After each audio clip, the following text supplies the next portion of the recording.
Bienvenue sur Afro Info 243 de partout où suivez à travers le monde. Nous sommes en République démocratique du Congo. C'est votre émission Critique Actu. Pour ce numéro, nous allons revenir sur plusieurs questions d'actualité. Nous commençons par celle-ci. Les ministres de la Défense des pays membres de l'EAC se réunissent en ville de Goma, chef de la province du Nord Kivu, ce mercredi 19 avril 2023 pour notamment clarifier le mandat de la force régionale de l'EAC et évaluer la situation sécuritaire dans l'Est de la République démocratique du Congo. C'est dans un contexte très tendu alors que le président Félix Tshisekedi a fermé la porte à toute discussion aux rebelles du M23. La réplique du M23 n'a pas également tardé. Le M23 n'envisage pas des cantonnements de désarmement ou de démobilisation avant des négociations directes avec Kinshasa. Le président Paul Kagame a aussi parlé au sujet de la situation qui prévaut dans l'Est de la République démocratique du Congo. Nous allons survoler toutes ces questions d'actualité dans ce numéro de Critique Actu avec notre invité à découvrir dans un instant. Mesdames et messieurs, restez avec nous.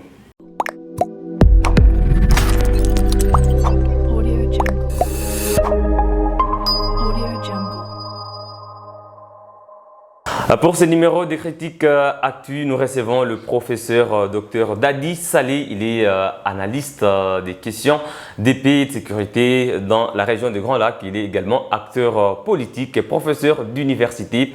Bonjour monsieur le professeur et bienvenue encore une fois de plus dans Critique Actu. Bonjour et bonjour à tous. Voilà, les ministres de la Défense des pays membres de l'EAC vont se réunir dans les prochains jours, dans 2 jours exactement, en ville de Goma pour notamment clarifier le mandat de l'EAC. Qu'est-ce que vous entendez par la clarification du mandat de l'EAC en ces moments? Je l'ai dit dès le départ, ce qui se planifie bien, ce qui se programme bien, se planifie correctement, s'exécute correctement. Ce qui fait que vous comprenez que déjà parler de la clarification du mandat, c'est-à-dire que le mandat n'est pas clair. On l'a dit depuis très longtemps. Apparemment, personne ne sait à quoi sert l'Eastern African Community. Est-ce que c'est venu pour aider le FARDC pour chasser la M23? Puisque vous vous souviendrez que le président de la République, Félix Tshisekedi, avait dit une fois, ça va, que non, ils vont entrer par Bunagana et vous comprenez ce qui va se passer. Donc, ils devaient directement attaquer les M23. Au fond, s'il vous plaît, c'est très sérieux, mais c'est là où je parlais depuis très longtemps d'une diplomatie d'Autriche, ça va, d'une politique d'Autriche et d'une diplomatie naïve. Ce n'est pas possible, monsieur les journalistes. Vous exécutez des choses, il y a des enfants qui meurent, matin, midi, soir, et vous ne savez même pas ce que vous avez signé. Ce que vous êtes en train d'exécuter. C'est ce que cela veut dire. Oui, je comprends le mot clarifier, c'est un mot un peu poli. Pour dire, mais en fin de compte, Eastern African Community, vous êtes venu pour créer des zones tampons, vous êtes venu pour balkaniser la République démocratique du Congo, ou bien vous êtes venu pour chasser, ça va, le rebelle du M23, ça va, et défendre avec le FARDC la terre congolaise. Apparemment, le gouvernement ne sait pas. Ah oui, visiblement, le ministre de la Défense, Jean-Pierre Bemba Gombo, a du pain sur la planche parce que à leur entrée, à Bunagana, les militaires burundais ont été clairs. Ils ne sont pas venus pour combattre le M23. C'est une force neutre qui est là. Et un peu plus tard, il y a la force régionale de l'EAC qui a dit que le retrait était partiel des Bunagana et des Tchenguerero.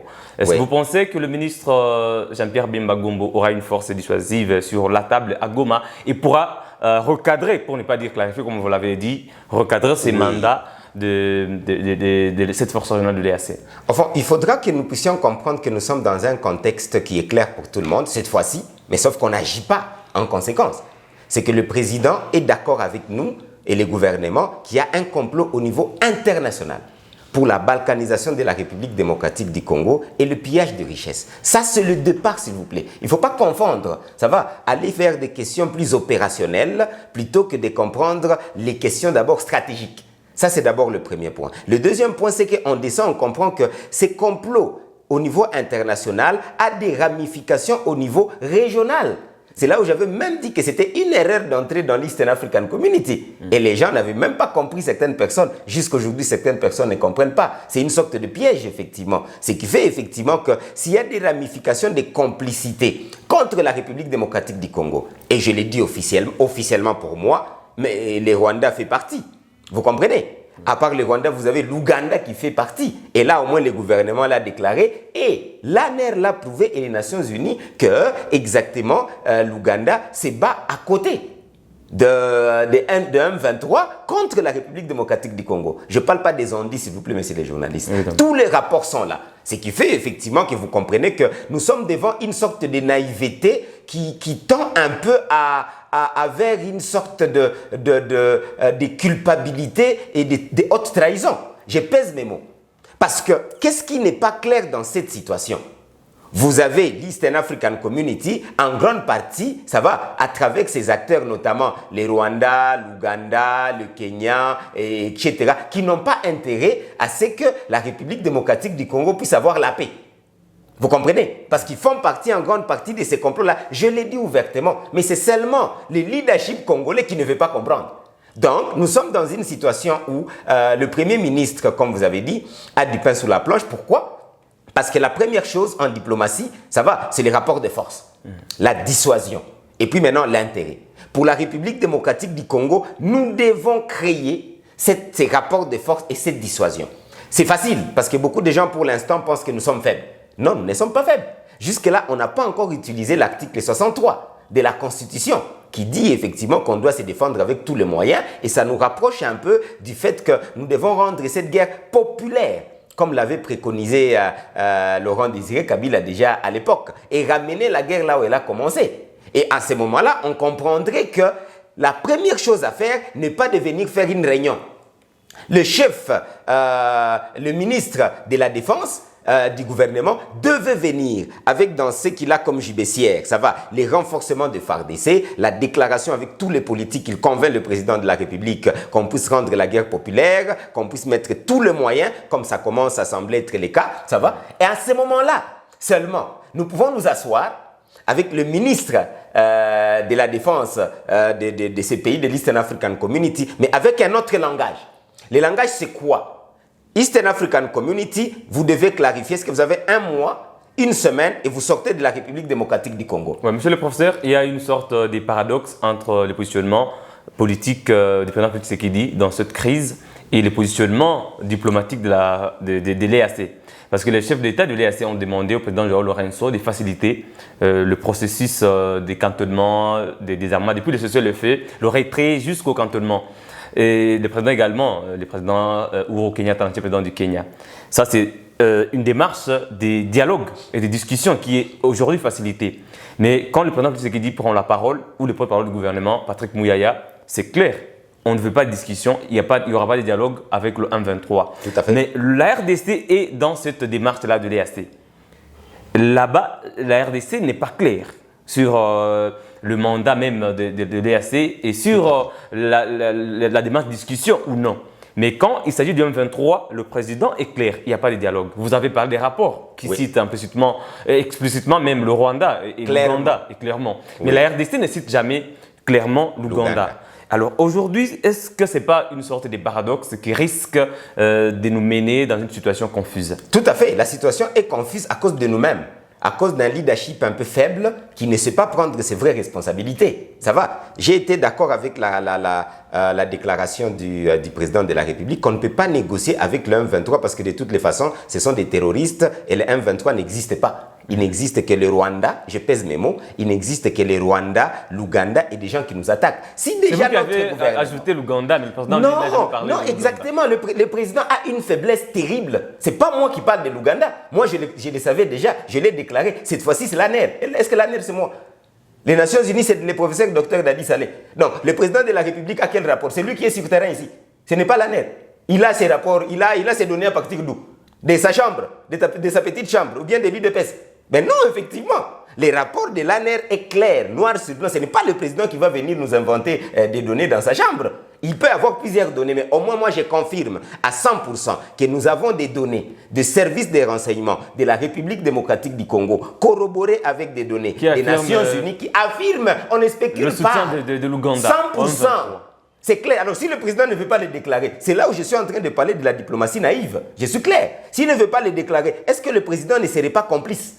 Ah oui, oui, la haute trahison doit être la haute trahison, on doit l'arrêter. Si c'est le cas, on arrête le président de la République. Et je suis sérieux. Monsieur le professeur, vous le savez, quand il y a des coopérations bilatérales ou multilatérales, il y a des intérêts entre les parties prenantes. Aujourd'hui, l'Ouganda fait partie de la force nationale de l'EAC, mais pas le Rwanda, parce que des officiers rwandais avaient été expatriés et il était exclu.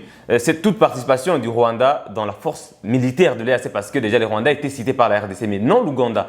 Est-ce que vous pensez que le président n'est pas en train d'être victime de cette force, de cette participation de la RDC à l'EAC, parce que c'est difficile pour un pays de citer son partenaire comme l'Ouganda, déjà dans les opérations Shuja, FARDC, UPDF. Aujourd'hui, dans l'EAC, il y a l'armée ougandaise à Bunagana. Est-ce que ce n'est pas de ce point de vue-là que la RDC est en difficulté de citer nommément l'Ouganda? Tout à fait. Parce que dès que vous commencez avec une diplomatie naïve, je précise, je n'injurie personne, c'est plutôt la diplomatie qui est naïve. Et puis c'est votre point de vue. Dès que vous commencez avec une diplomatie naïve, mais il y a des conséquences. Dès que vous prenez des mauvaises décisions stratégiques, il y a des conséquences. Qui a demandé au président et au gouvernement d'aller signer avec l'Ouganda? On a toujours dit non, s'il vous plaît. Je n'ai jamais changé de position dès le départ de cette histoire. Et d'ailleurs, beaucoup de Congolais. Qui lui a demandé que l'Ouganda puisse entrer en République démocratique du Congo. Or, nous savons que l'Ouganda se bat contre la République démocratique du Congo depuis très longtemps.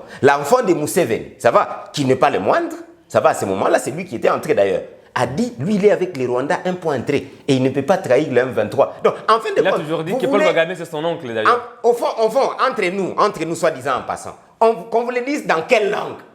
Que l'Ouganda et les Rwandais, ça fait un. Ils ont un problème. Eux, c'est la balkanisation de la République démocratique du Congo. Donc, si le président continue à penser que cette fois-ci, ce n'est plus le Rwanda ses amis, ça devient l'Ouganda ses amis, mais il est en erreur. Or, nous pensons que c'est lui qui persévère dans l'erreur, il commence à être complice. Faites attention. Parce que jusque-là, ça bénéficie en quoi? En la République démocratique du Congo. Cette confusion-là, au niveau diplomatique, vous comprenez que personne ne nous écoute convenablement.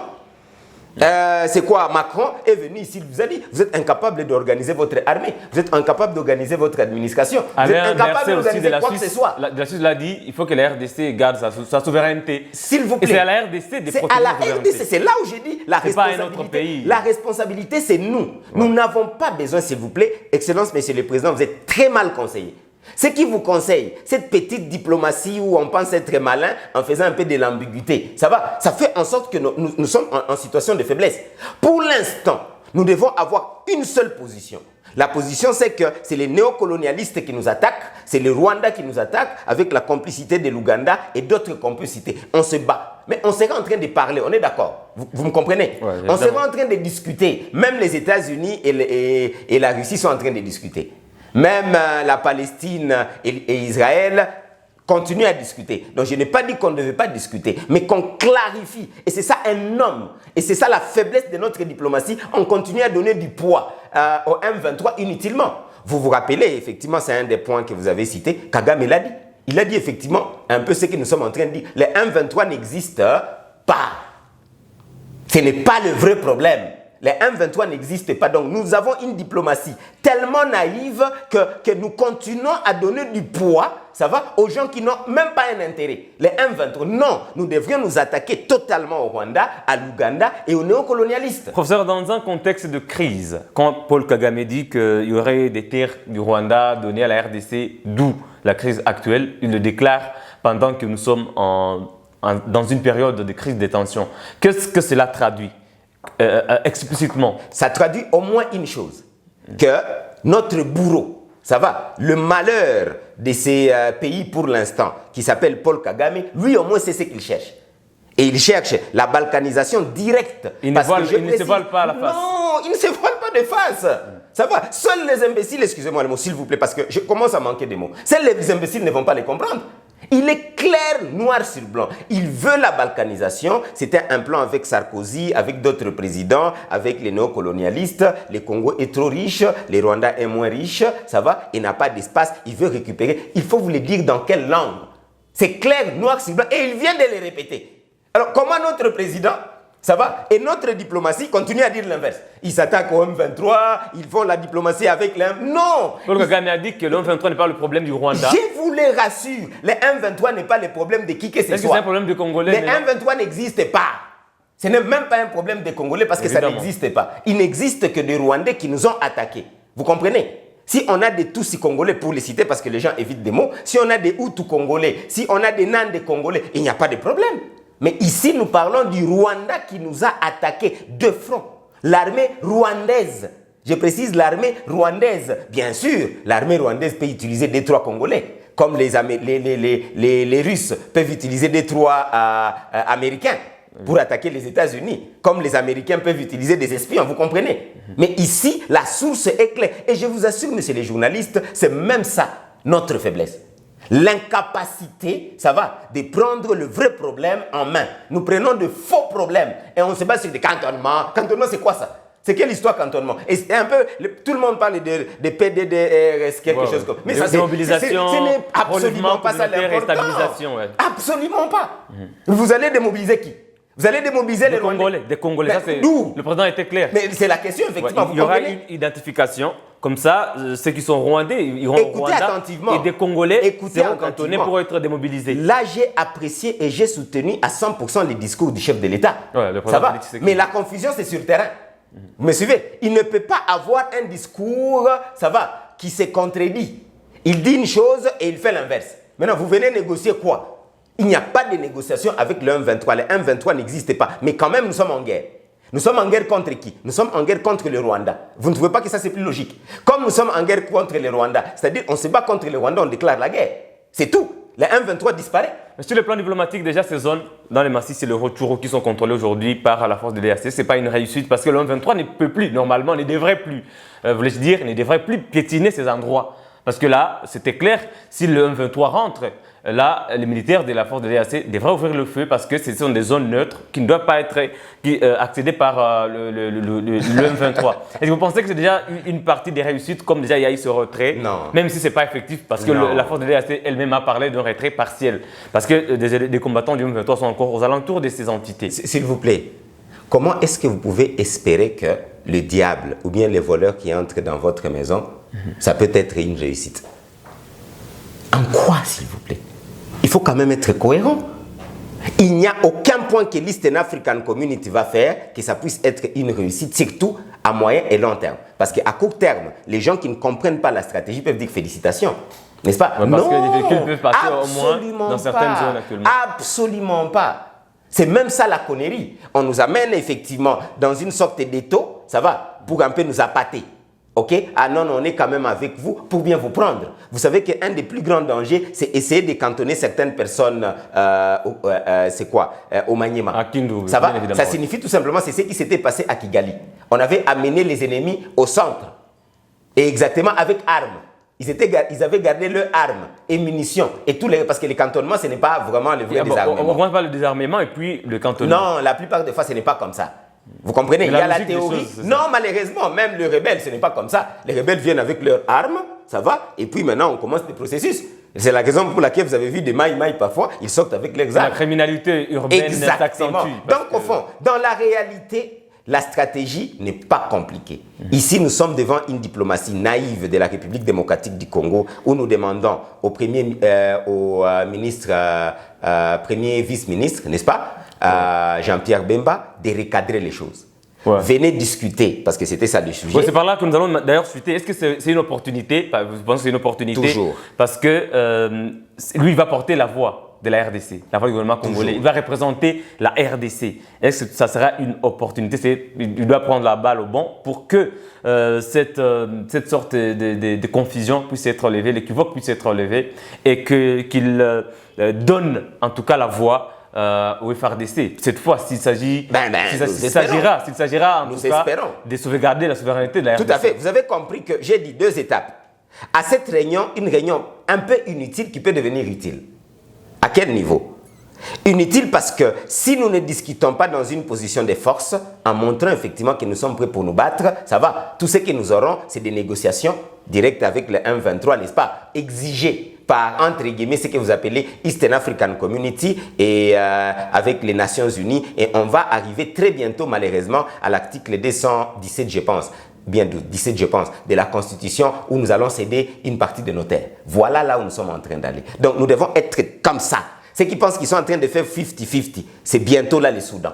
Je vous assure. Mais prof, est-ce qu'on n'est pas en pleine discussion? Parce que quand Joao Lourenço avait reçu la direction du M23, quand le retrait a commencé, le seul effet jusqu'à aujourd'hui, est-ce que ce n'est pas les résultats des discussions qui sont en cours, mais oui, bien sûr, des discussions pour avoir la bonne balkanisation, n'est-ce pas? La bonne balkanisation directe. C'est ça les discussions qu'il y a. Mais aux écrans, on nous parle. Non, c'est ça, il ne faut pas suivre les écrans. C'est ce que je vous ai dit. Il faut suivre la réalité. Et c'est ça la naïveté même. Vous pensez que les voleurs vont venir et dire non, moi je vais vous tuer.